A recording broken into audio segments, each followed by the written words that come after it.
Hey, welcome everybody to Trauma Talks Live. My name is Russ Tellup.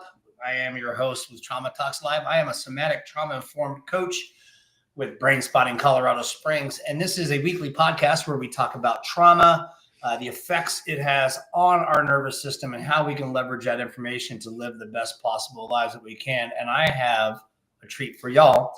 Today, we're going to have a chat with Dave Roberts. Dave is the host of the Teaching Journeys podcast. He's a teacher, a therapist. The guy is a Renaissance man, and he is pretty genius when it comes to grief and some of the stuff that you guys can do to deal with this. And this is the second podcast in a row where we've dealt with grief as our main topic because it's important. So, Dave, welcome to the show, man. Thanks, Russ. I've been looking forward to our conversation for a while now, and I'm anxious to share what I've learned with your guests in the hope that with your audience, in the hope that it's going to be of use and help somebody who's listening. That's awesome, man. Do you mind just giving everybody a little bit of rundown of your history and kind of where you're coming from? It's a long story, I know, but we've got plenty of time. So it is. Well, I've told the story enough where I kind of condense it in a way and give everybody the highlights, because I'm sure we're going to be building more on the story as we go on. But I'm going to start from the beginning. My first job that I had of any consequence that really shaped my career path was I gravitated to the field of addictions. I was an addictions counselor and a clinical supervisor in a state-run facility in upstate New York. I worked with individuals with addiction and other traumas related to addiction, such as abuse, physical abuse, sexual abuse, emotional abuse, abandonment issues. I worked with individuals not only who had substance use challenges, but also had coexisting mental health challenges such as PTSD, depression, schizophrenia, bipolar disorder. I did that for 27 years. It was one of the more fulfilling times of my life. The individuals with substance use disorders I consider to be my greatest teachers. Addiction is so stigmatized in this country that what we've tended to do is look at the individual and define them by their addiction, when the addiction is actually the behavior that has caused them to have difficulties in their lives. But behind the addiction, these are great creative individuals. They also, as I discovered later in my career, they had a lot of unresolved grief issues due to grief that wasn't expressed due to the fact that the person they lost was another addict. Just grief that wasn't expressed because they self-medicated it. So that became an issue that we dealt with.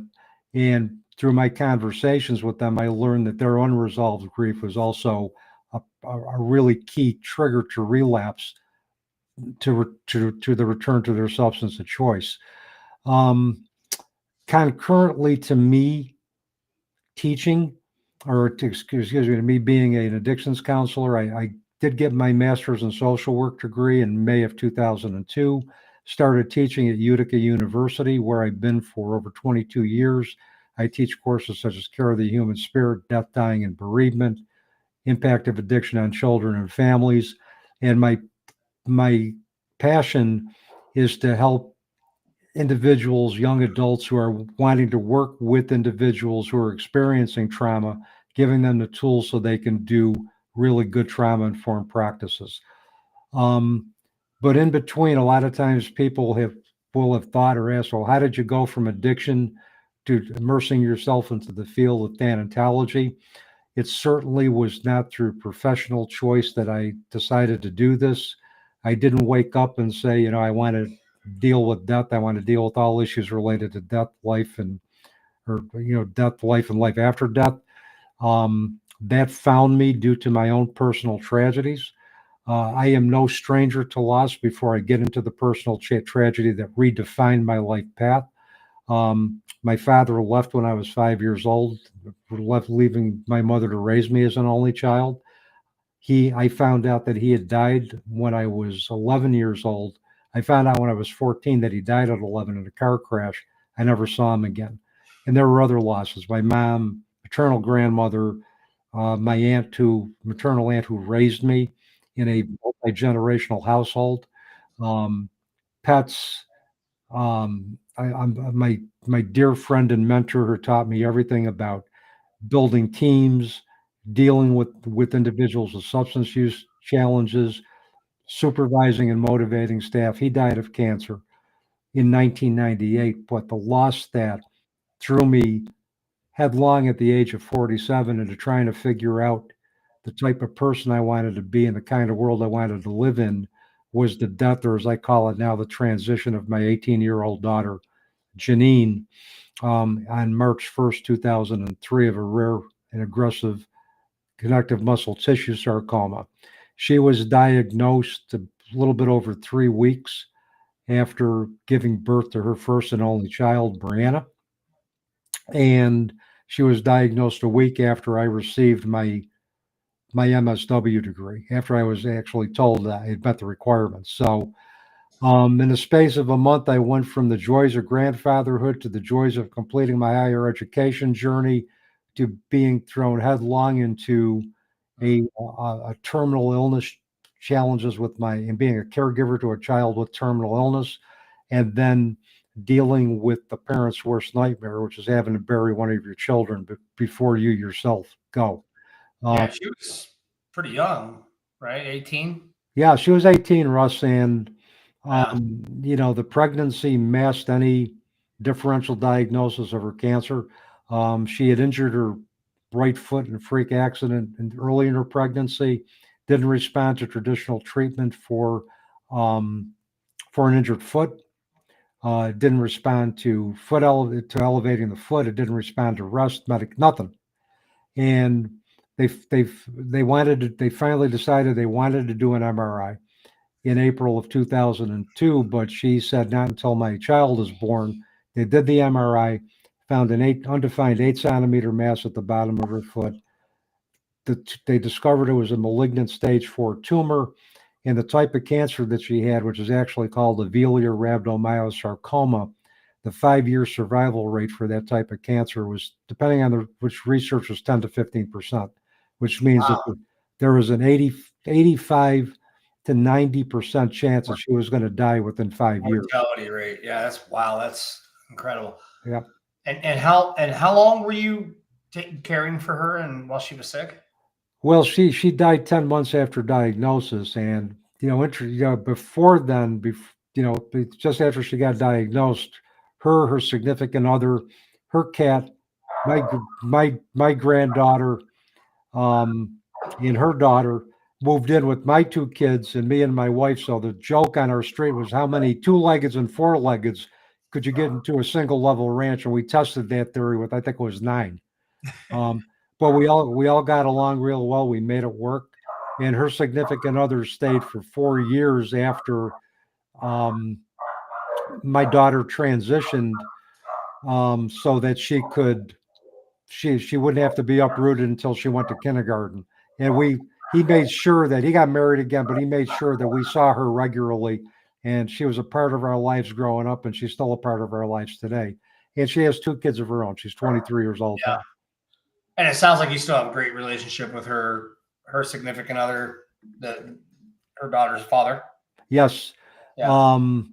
We don't see him as much because obviously, we have our own lives and our paths have kind of gone separately. In fact, I just saw him it was a party for his his daughter, Brianna's daughter, well, which would make it his granddaughter, and my great granddaughter. And it was like, man, we picked up we where we left off, and we hadn't talked in about 2 or 3 years, but it was just seamless. He had responsibility that defied his 19 years of age. He was 19 when Jeannine got diagnosed, and he was a man of his word. He kept his integrity. Jeannine asked him to stay till Brianna was ready for kindergarten. He did it, no questions asked, and then he went off on his own, but will still maintaining connections with us. That's awesome. Yeah. And in connection with his daughter. Yep. Yeah. That's fantastic. Wow. And this all happened after you were working with people in addiction. So you had already seen the effects of grief that the Mhm. grief could have on people, and then you ended up living it firsthand. Yeah, and the thing is, and I look back, and hindsight's always 2020, but in the addictions field then, the standard grief model that we use was Kubler-Ross's stages of grief. And I remember working with one client who was experiencing grief, and I was working with him as his case manager. So I pulled out the old Hazelton pamphlet on the stages of grief and started telling him this, here are the stages. There's denial, there's anger, and this is kind of where you should be right now. And as I look back on that, if I knew then what I knew now, I would not have gone that way, because with my own journey, as I learned with my daughter, grief isn't a linear process. It's very much circular. The pain of loss can surface at any time during our journey, no matter how long it's been, depending on what's going on in the moment. What's different for me now, 22 years plus in my journey, is that I no longer feel the intense suffering that goes along with grief that just racked my body, that racked my mind, and racked my soul. I still have the occasional yearnings, but the intense suffering is no longer a part of that anymore. Um, and I accredit that to a lot of support, and particularly to one individual I met through pure serendipity, who facilitated a spiritually transformative experience that allowed me to find peace and be convinced in the survival of consciousness after our physical bodies no longer function. Which is a great segue, Dave. It's almost like you've done this before. Yeah, a few times. Not only in my own podcast, but obviously I've guested on others, and I try to make your job easier as a podcaster by giving you those segues. I might just have you start running my podcast. So where was I going? What was the last thing you said? Spiritually transformative experience. That's right. Yeah, I would love to hear, because I listened to your podcast on Chris Mamoni's show, The Empowered Grief Journey. And it's a really fascinating story. So if you don't mind sharing that spiritual awakening, would be the right word, I guess. Yeah, spiritual awakening. I don't use the term enlightenment anymore, but it's usually awakening, spiritual awareness. A lot of people use enlightening, but and I can work with that, but I prefer like awakening or awareness. That to me, I think is kind of, for me, encapsulates my journey. Well, I think the idea of continued consciousness is a powerful healing tool for people. So I'd love to hear your story, man. Okay. Well, first of all, I have always been my core belief system has always been about science. Behavior did not exist, phenomena didn't exist if I could not experience it with my own senses, and it was right in front of me in the real world. 7 years into my journey, I was doing the traditional grief playbook for somebody who had lost a child. I was starting to re-engage in life gradually. I was starting to do some service work with individuals who were grieving. I started writing about my journey, particularly as a grandparent who was grieving. And then I also started to coordinate and organize conferences. And one of the conferences we organized was in upstate New York, in Verona, New York, at the Turning Stone Resort Casino. It was called Beyond Words, Embracing Creative Approaches to Change, something like that. But it was about embracing creativity in grief and as a conduit for change. I was one of the conference coordinators. During the registration process, I got a call from an interfaith minister in Long Island by the name of Patty Farino. And Patty, all the registration was online. So Patty had found out about the conference through another friend of hers who ran a bereaved parents chapter in Long Island, New York. So she put in her credit card information, double checked her choices, hit submit to register, her computer screen went blank. As we look at it now, as some type of divine intervention for that to occur, because if her computer screen didn't go blank, she would have never called me to register. So she called, I registered her by phone, took all of her information. We talked for about 45 minutes. I asked her if she she had lost a child, but she said no. But she did tell me that she was the volunteer volunteer coordinator for the Angel of Hope statue in Long Island. The Angel of Hope is a statue that's erected in honor of children who have died. And there's a brick with the parents can purchase or members in the community can purchase that basically has her name, date of death, date of birth, and people go there to congregate and to pray and to connect. And Patty was there to provide support. And there was a couple of young people that had died, young men that had died that she felt extremely connected to. So to make a long story short, we share our stories. She says, I told her about Jeannine. She goes, "Do you believe in signs?" And I said, Pat, I really don't go in for that. I'm kind of a science-based guy, and I really don't believe in signs or really too much anything spiritual. But I said, did think my daughter sent me a double rainbow on Father's Day in 2009, and I have the picture of that. And my wife had called me and said, you better come over. I think your daughter just sent you a double rainbow. The cool thing about that, Russ, there wasn't a cloud in the sky. There wasn't any rain. This double rainbow just appeared. And it went from one side of my yard to beyond. So I told Pat, if we meet at the conference, I'll give you a hug. We met at the conference. We hugged. She whispers in my ear, "I think your daughter sent me a rainbow." Now, Russ, I'm freaking fried after the conference. I did all this work. I mean, I had nothing left in the tank. My fumes were on fumes. So I said, "Oh, that's great. That's wonderful." Come to find out after the fact, she had on September 3rd, just before 2 weeks before the conference, she was driving with her husband, Marco, in Long Island on Route 17 in New Jersey. And she saw this magnificent double rainbow go from one end of Route 17 to the other end. They were so mystified and enamored with this rainbow because there wasn't a cloud in the sky. Yeah. There wasn't a cloud in the sky, man. So they took a picture of it and did a video, and all of a sudden, she's sitting on the car. She hears a voice in her head saying, "I need you to talk to my father." And Patty attended to the voice and said, "Well, I'd love to." But I said, she goes, "Who's your father?" "It was the guy you talked to about the conference." So what ended up happening, Patty said, if I ever get to your Long Island, if I get to Long Island, she would be glad for me to stay with her and her husband. She'd show me her Long Island. Now, first of all, I'm going to backtrack just a little bit. Day after the conference, I'm jumping back and forth. But man, this is all going to make sense. I'm driving 3 of the presenters, okay, to Old Forge, New York, which is in the Adirondacks. Great scenery, change of leaves during September, during the fall. So I took them up there because they weren't from this area and hadn't seen what fall in the Adirondacks looked like. So they're having this intense discussion about spirituality.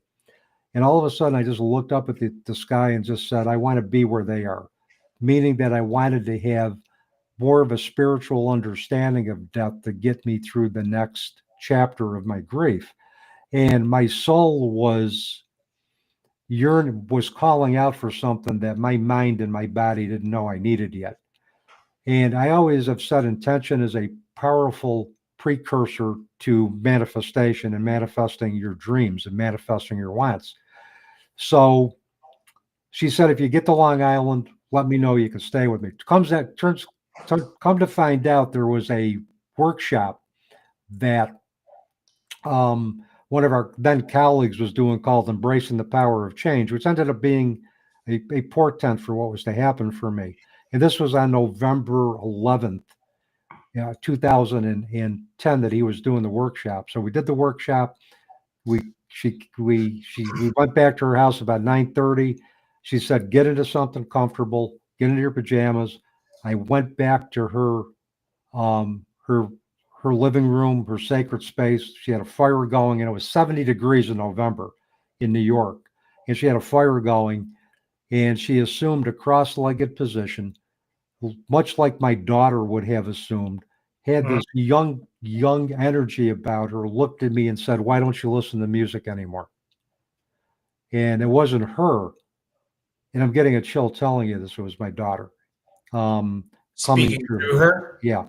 And I said, I don't listen to music because it reminds me of you. And she said, well, that's why you have to listen to music. So for the memories. And then, I yeah, just got chills myself, man. yeah. Oh, And this was the way the whole weekend was. yeah. Okay. It was a weekend where she would come through, remind me that, you've done a great job grieving me and you honoring me, but you're also a father, you're a teacher, you're a husband, you're a grandfather. All of those categories need to be present for your family. It's just not about grieving me.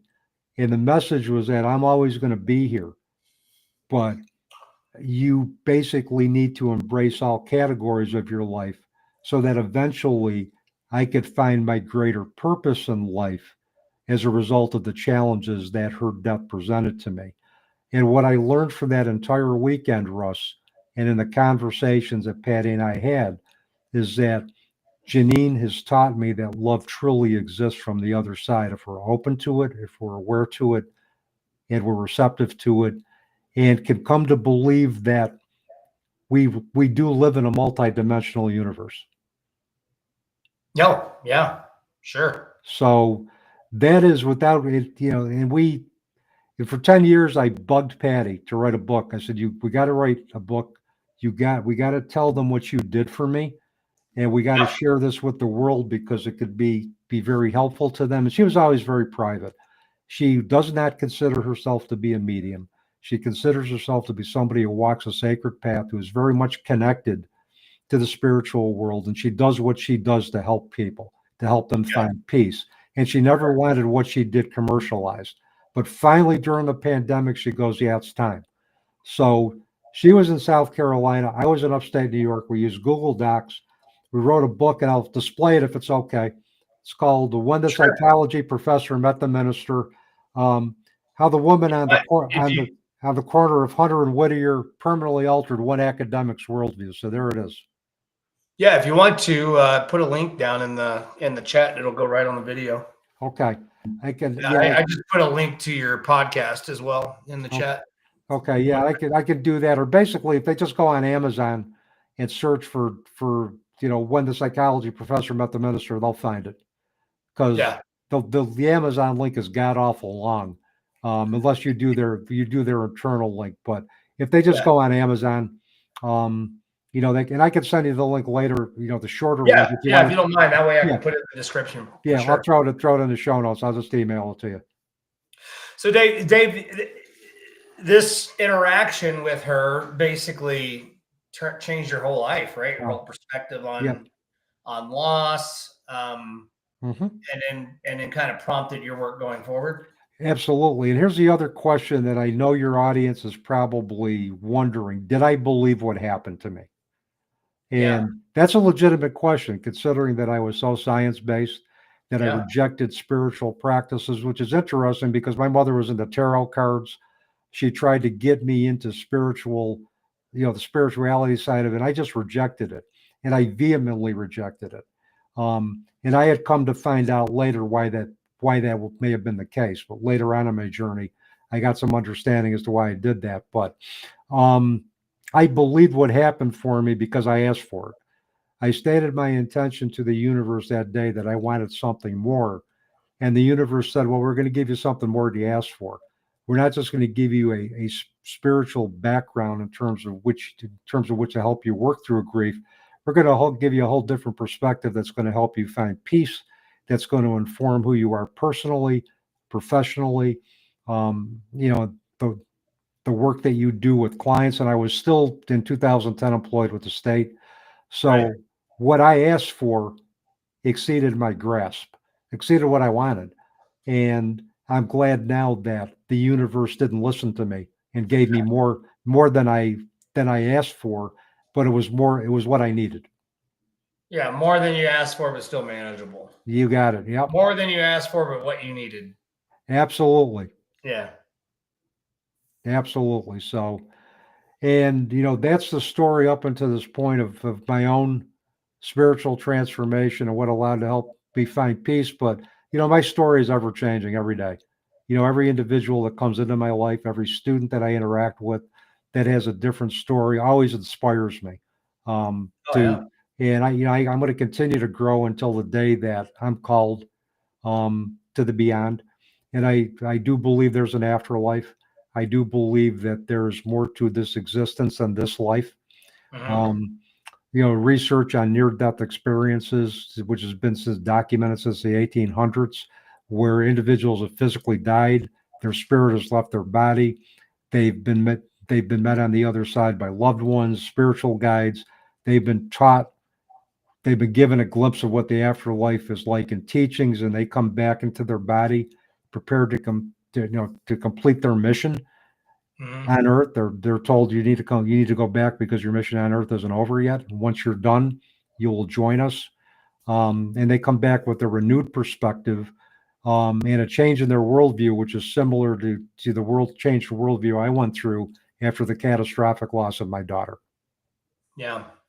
Well, you cannot, energy cannot be created or destroyed. Yep. So Yep. our energy has to go somewhere. I was reading an article about a near-death experience where they left their body, left the hospital, and there was a shoe on top of like Mhm. the cover for the entryway where the cars would drive through on the roof, and Yep. no one knew it was up there. When they brought him back, he was said something about this shoe, and sure enough, it was out there on the roof. So he legitimately left his body and saw the top of the hospital. Yeah, I mean, there are people that have had near-death experiences that have actually seen themselves being operated on, seeing themselves being resuscitated, and they're able to share those details. Um, they talk about meeting a divine presence. It could be, if you're Catholic, it could be the Blessed Virgin Mary. It could be Jesus. Um, if you're Buddhist, it could be you meet the Buddha himself or some type of divine being or being of light that is there to introduce you and indoctrinate you to the other side. And near-death experiences have been documented since the late 1800s, and there's such a wide variety of research that's been done that have documented very similar features that there's no question in anybody's mind that near-death experiences they're a valid phenomenon, and they Yeah, do exist.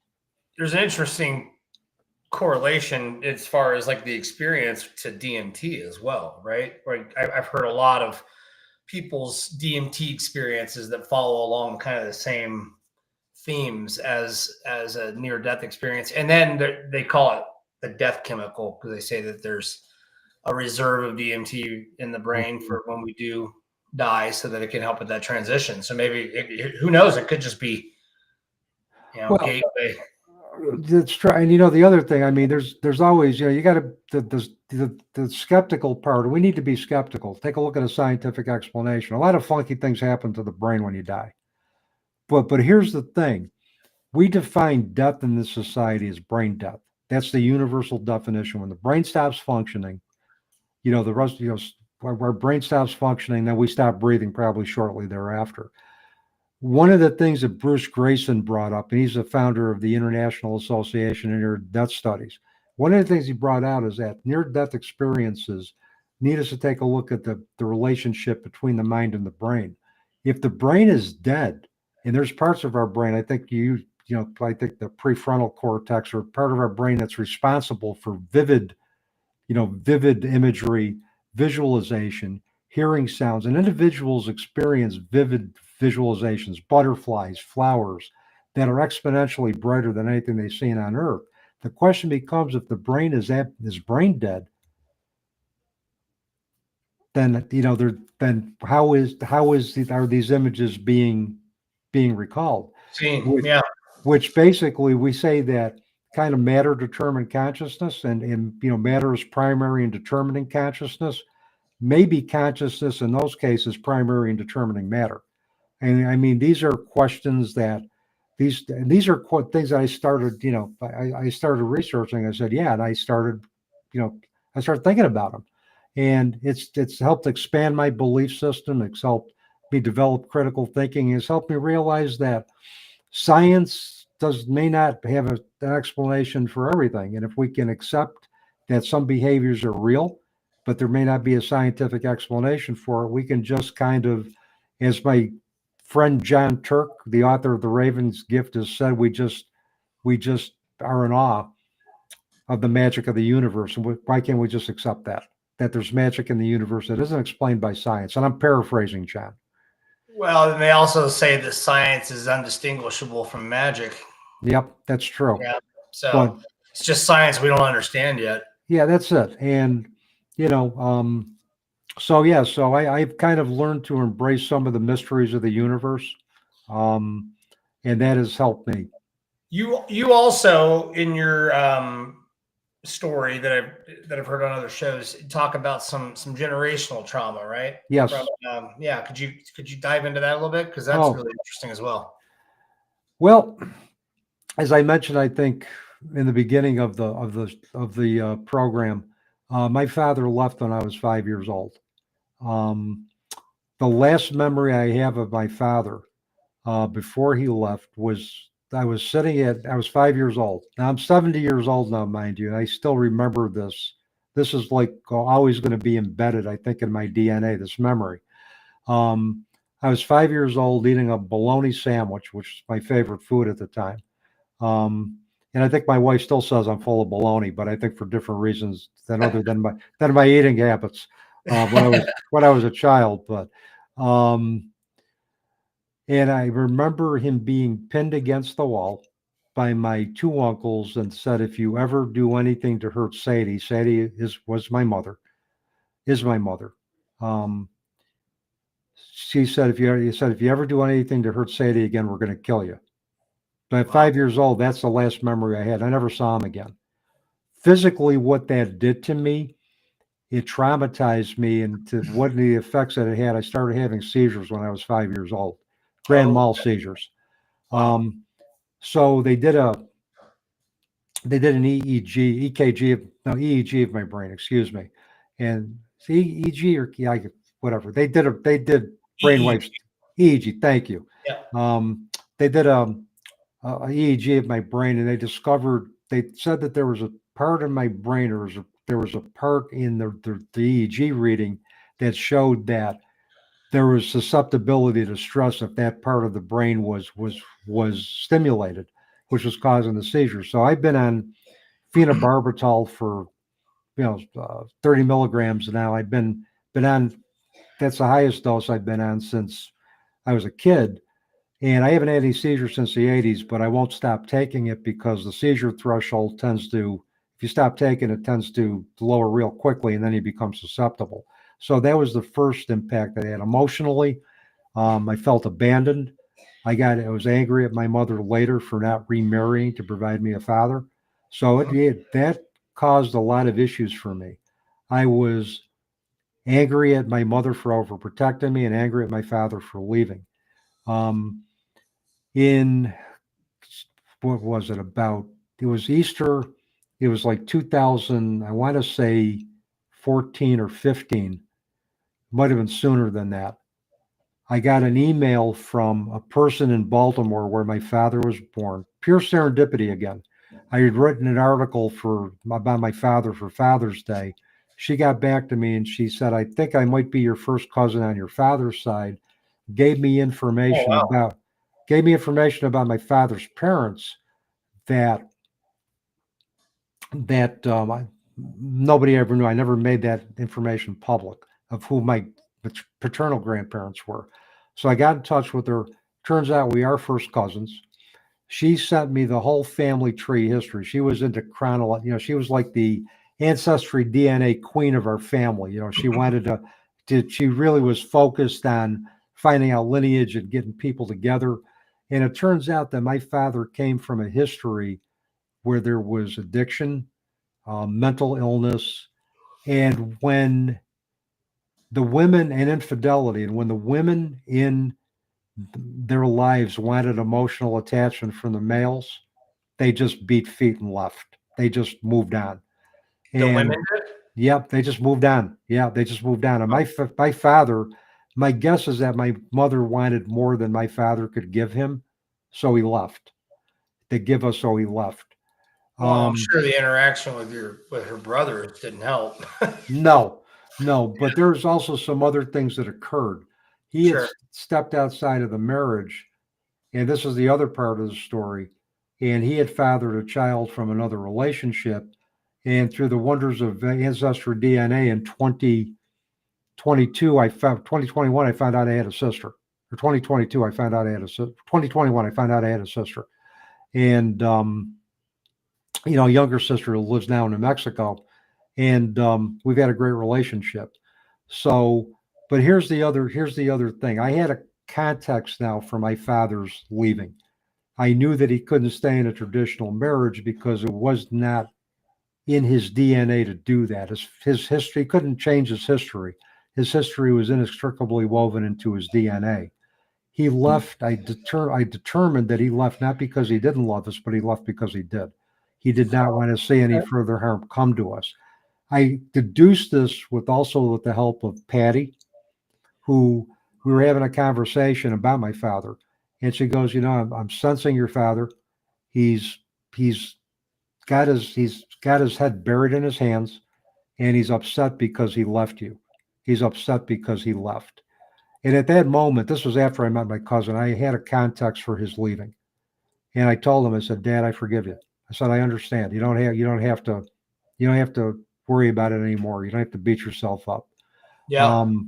And I hope that gave him permission to grow in the afterlife. And I honestly, Russ, I love my father as much as the mother who raised me, because also he gave me a pretty cool sister. And I had always hoped that I had a sibling that I could have talked to during Jeannine's illness. Yeah. Well, I didn't discover her then, but I discovered her now. So Yeah. that prayer manifested, that wish manifested.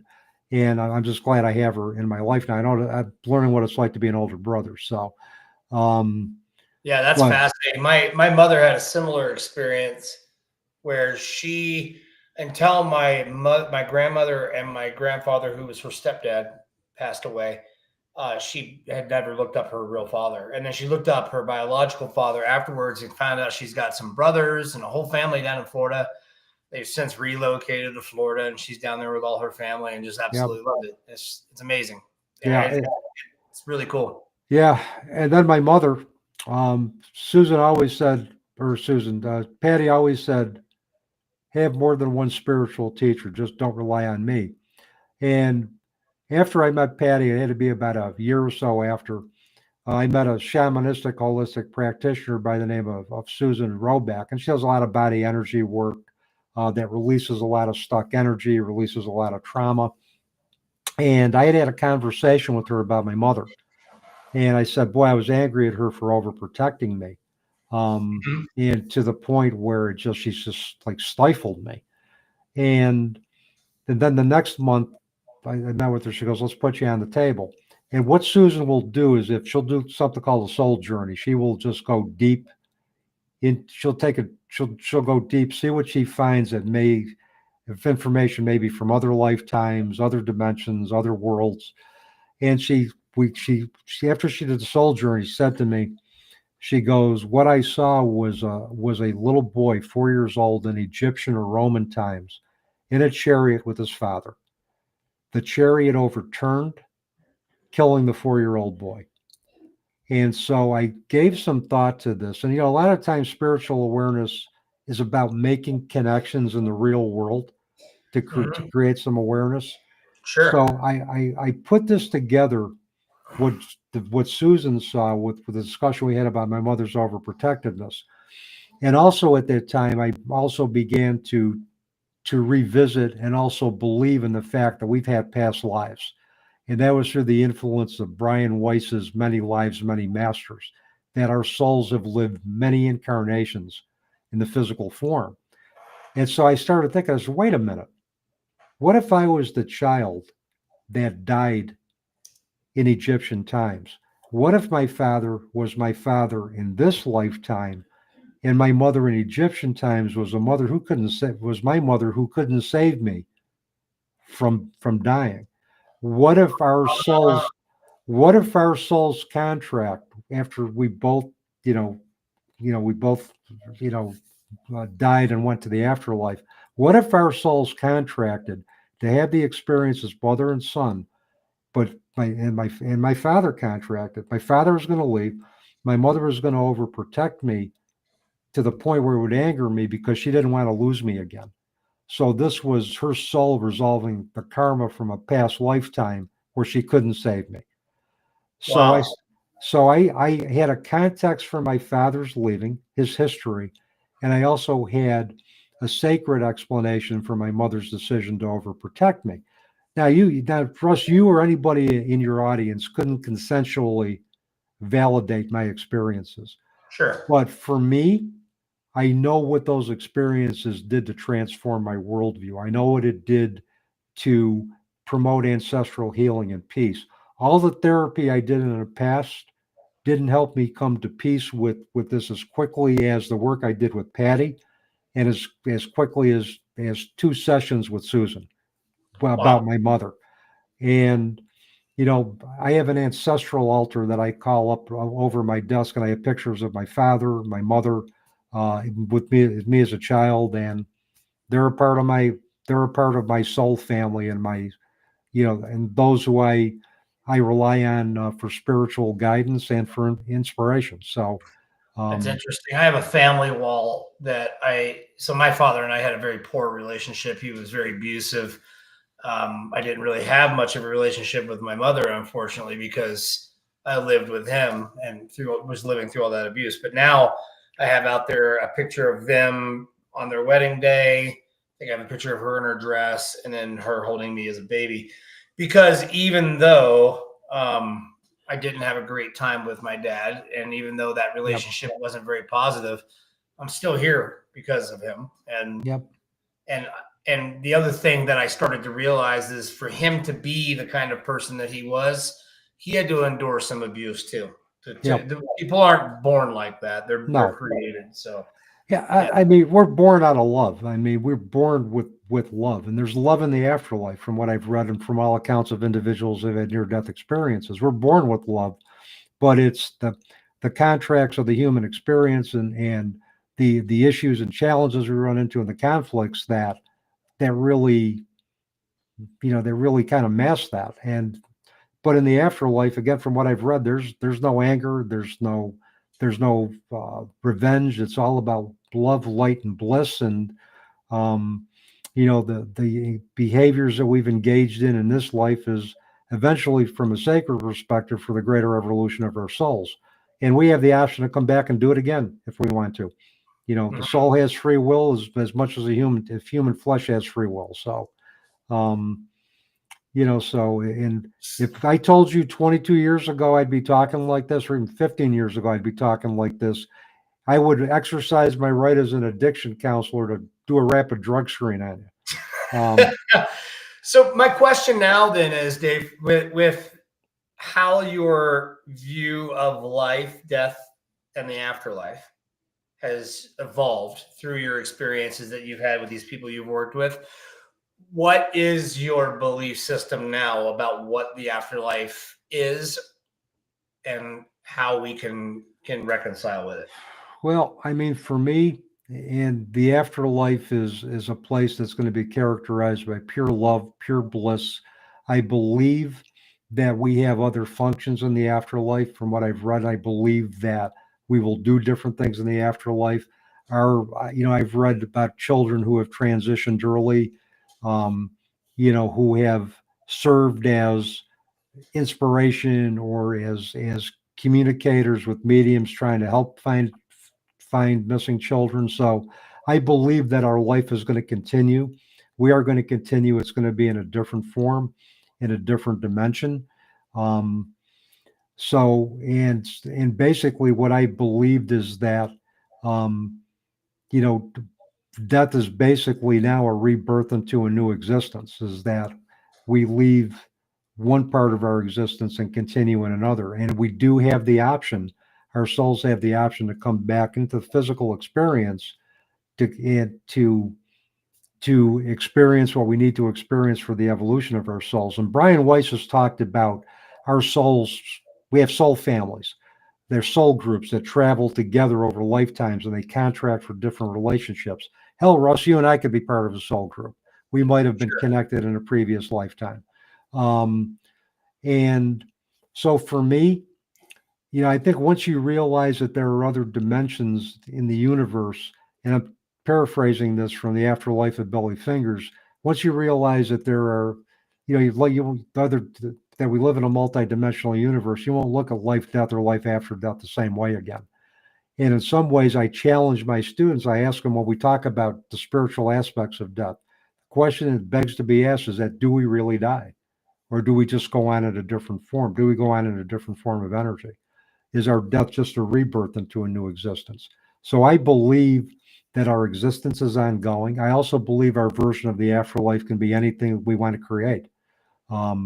If you look at Mitch Albom's book, The 5 People You're Most Likely to Meet in Heaven, the protagonist in the book meets 5 individuals who are very influential, and they each had a different version of the afterlife depending on what they did in this lifetime. So, and I think we can, and I also think that we don't come into the afterlife automatically spiritually evolved.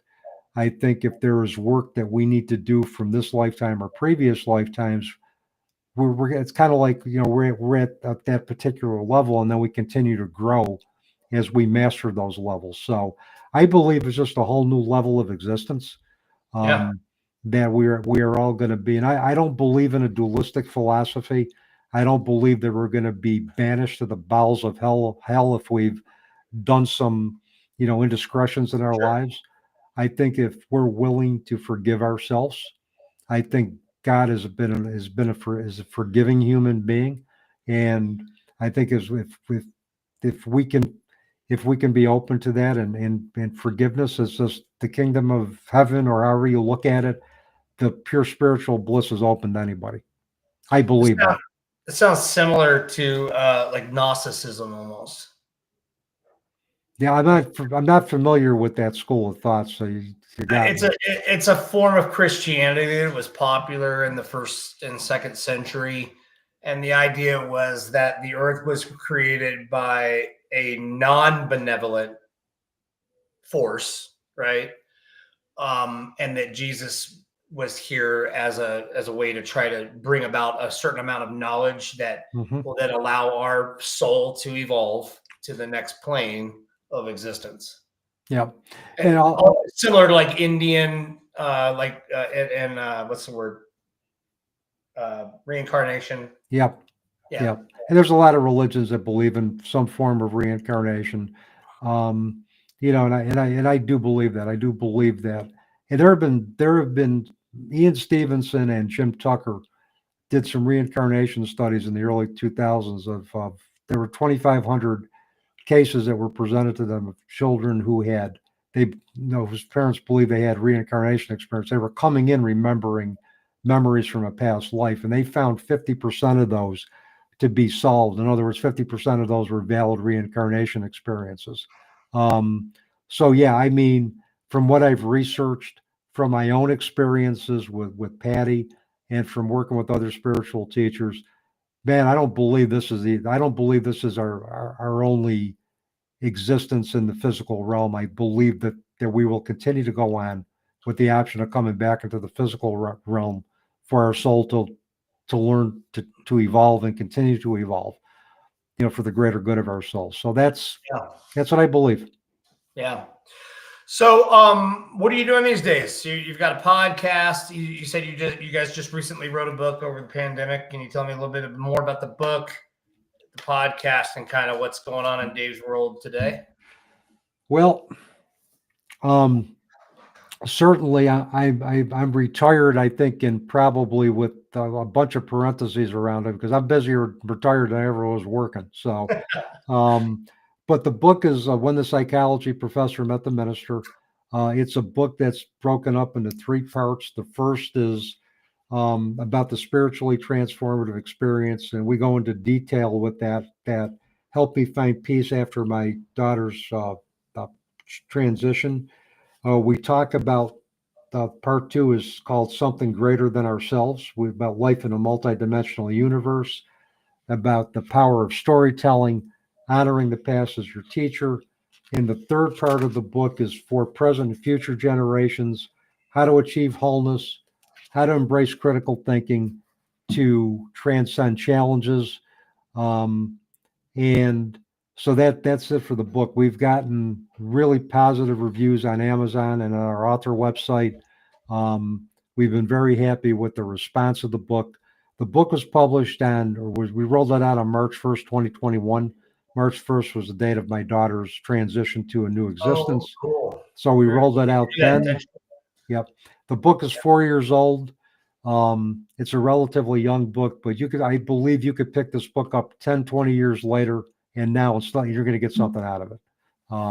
The teachings in there, I think, are timeless, and there's something for everybody in the book. It's just not about grief. It's about achieving awareness, about achieving peace. It's about doing things that can help you become better versions of yourself. So hopefully our book is in the hands of anybody who needs it. So as far as the podcast goes, that's another story. We need to do a whole nother episode on how that even got started.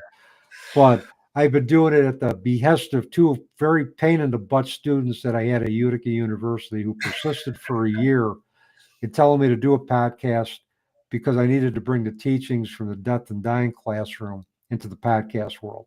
So on March 31st, 2023, Patty and I did the first episode of the Teaching Journeys podcast. The mantra of the podcast is we're all students and teachers, so let's learn from each other. I've had individuals like yourself, Russ, who have transcended their own traumas and have done coaching. I've had coaches on who have had, like you, have had skills to share that have helped individuals transcend their own traumas. Every guest that I have is my teacher, and I'm the student. So I just ask the questions, try to have everybody's journeys represented authentically, and with the hope of them sharing some tools that are going to help my audience, who in many cases are dealing with their own challenges. It's been a fun experience.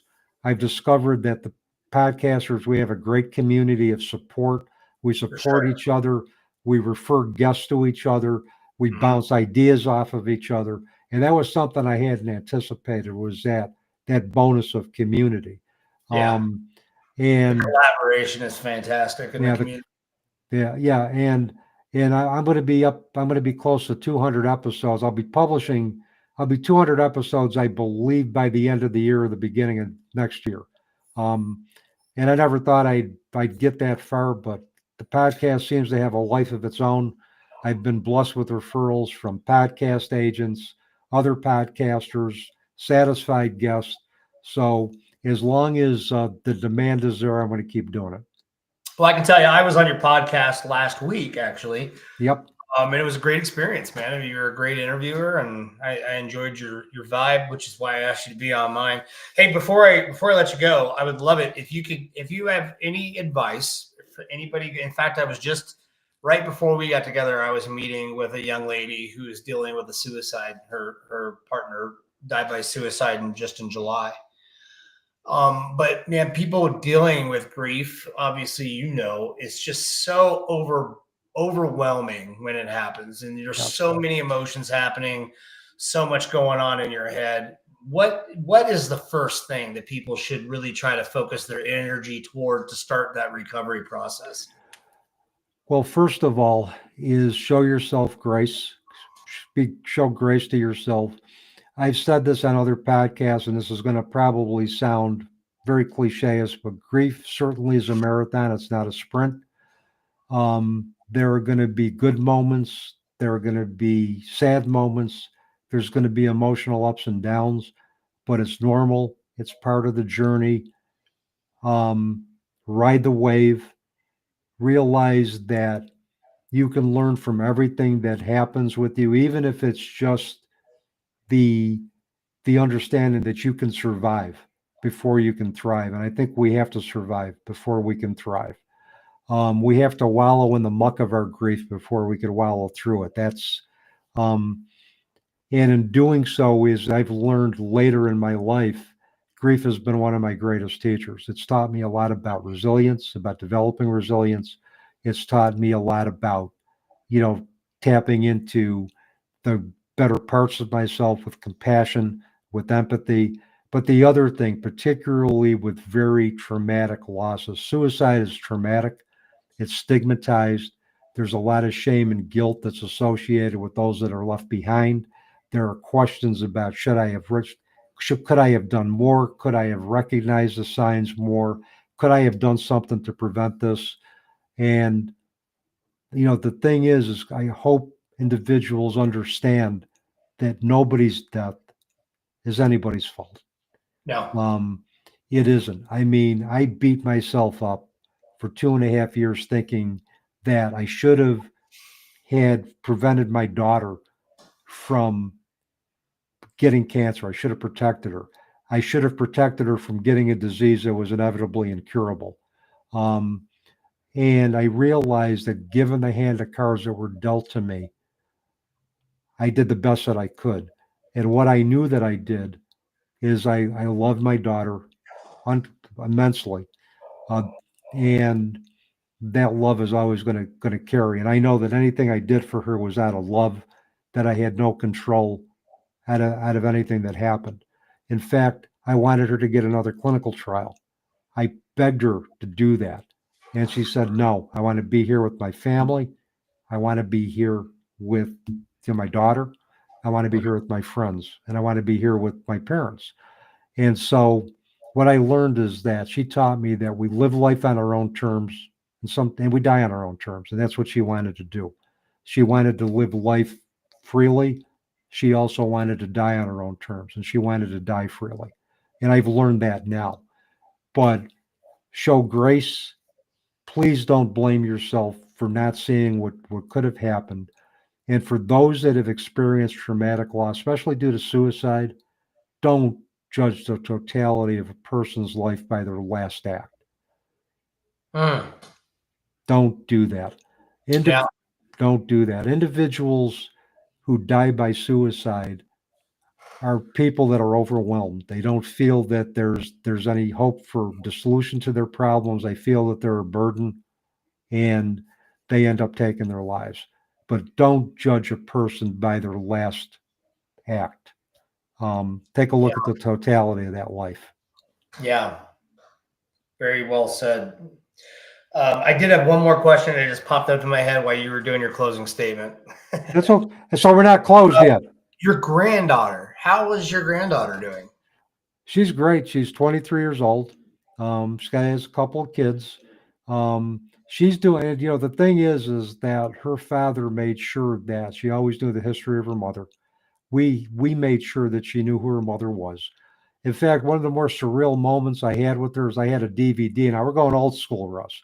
I had a DVD that we made, or that her significant other, Jeanne's significant other, Stephen, made of her last Christmas.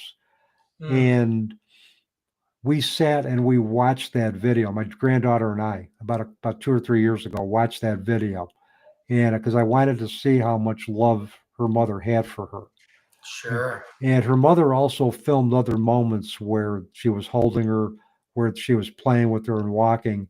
And I didn't know that it existed because I just stopped after the last Christmas that we had together. Yeah. But she wanted that video documentary so that when Brianna was ready to see it, she could see that, yeah, there was a lot of love. For the 10 months that I had you, I loved you more than life itself. Wow. And that was a surreal experience for me, an emotional experience for me. And it was kind of pretty cool watching it with my Sure. daughter's daughter to say, this is your mom. This is who she is. Well, she's blessed to have you as a grandfather, my friend. Oh, thank you. Thank you. Thank you. And I'm blessed to have her in my life, as well as you and other individuals who have crossed my path, and certainly not by chance. It's all been pure serendipity by the grand design. I've come to believe that people that come into our lives don't come into our lives by coincidence, which leads me to one other statement. Sure. In early grief, we lament about the people who we thought were going to support us in grief, but didn't. But yet there's other people that come forward that we never thought were going to come forward that do support us.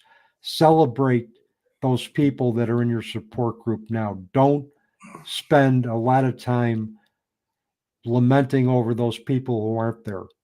Those people who aren't there may come back at some point, but make sure that you benefit from the people who are willing to be there for you during the worst time of your life, and realize that support systems are going to change depending on life circumstances, where you are in your grief and everything. So I Yeah, guess not only that, but some people don't have the capacity to be the support that you no, need. And that is not a reflection on them or you. They just don't have the capacity to be what you need. no, they don't. And they don't know how to be of support, which is why a lot of books now are being written on how do you hold space for somebody who's grieving? How do you hold space for somebody who's had trauma? What do you do? What do you say? What don't you say? We're not born with that knowledge. And certainly in a society that mostly fears death, we don't talk about how to help grieving individuals. We don't know we don't talk about how do we set support for that. So how do we set space for that? So, but it's improving. It's improving, but we still got a ways to go. Well, there's definitely an emphasis on trauma, and grief is definitely a form of trauma. You got it. By every description. So, Dave, thanks so much for being here with us, man. I'm gonna jump over here on the main screen, and we talked about some heavy stuff today. A lot of it could be a little triggering. So I just want to take a minute for anybody who is feeling triggered. Just take a second, get your feet flat on the floor. Just take a minute to be present. Take a couple deep breaths. And as you do that, we're going to close out the show. My name, once again, is Russ Tellup. I'm a somatic trauma-informed coach with Brain Spotting Colorado Springs and the host of Trauma Talks. Today, we got a chance to talk to Dave. Dave is a wonderful guy. He's got an amazing story, and I hope that you go check out his podcast, the Teaching Journeys podcast. And there's a link to that right here in the chat, in the comments for the video, and I'll put it in the show notes for the podcast as well. This is our second episode of Trauma Talks Live. We haven't really gotten a whole lot of people coming in and asking questions. I don't know if people are shy because they're definitely watching. But if you're in here and you're on one of these live broadcasts and you have any questions, anything pops into your head, or you just want to say, hey, Dave, I really like your goatee, whatever you want to say, jump in there and ask, because you interacting is what's going to make Trauma Talks Live successful. So once again, if you are not a subscriber, please subscribe, and I will catch you on the side. Dave, thanks again, brother. I really appreciate your time. You're welcome, brother. It was a pleasure sharing space with you tonight, being on your podcast. I had a great time, and thank you for having me.